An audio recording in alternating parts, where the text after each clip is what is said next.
On peut classer les cristaux en différents types selon le type de liaison. Donc il y a les cristaux ioniques, ce sont les oxydes qu'on a déjà vus. Ça peut être aussi le sel de cuisine, NaCl. On a les cristaux métalliques avec donc une liaison métallique, c'est le cas de l'or, du cobalt, etc. Ensuite, on a les cristaux covalents. Donc c'est l'exemple du diamant ou du graphite, donc deux structures différentes, ce qui donne des propriétés complètement différentes, puisque le graphite c'est plutôt friable alors que le diamant c'est extrêmement dur.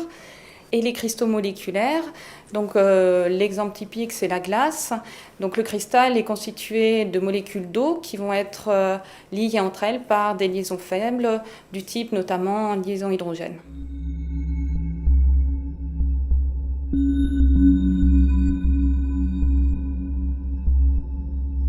Comment expliquer la cristallisation? Lors de la formation du cristaux, on peut observer une transition de phase d'un état désordonné liquide ou gazeux à un état solide bien ordonné.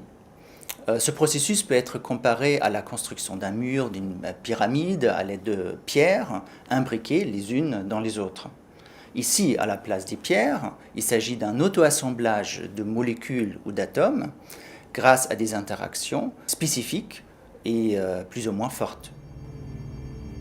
Tout commence avec la formation de petits agrégats qui vont croître dans les 3 dimensions en préservant la symétrie initiale. C'est un processus dynamique et réversible, impliquant en permanence une compétition entre la formation et la destruction de l'édifice.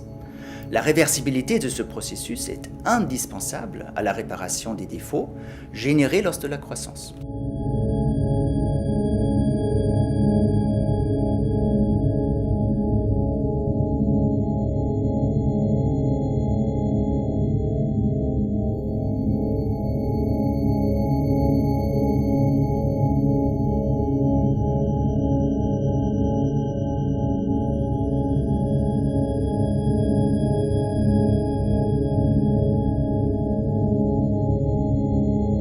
Finalement, on ne peut qu'admirer la symétrie et la perfection d'un grand monocristal magnifique.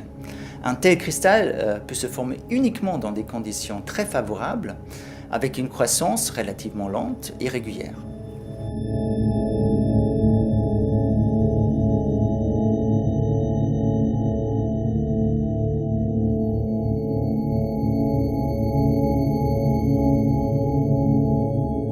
En chimie, la cristallisation et la recristallisation, ce sont des méthodes qui sont utilisées couramment pour isoler et purifier des produits.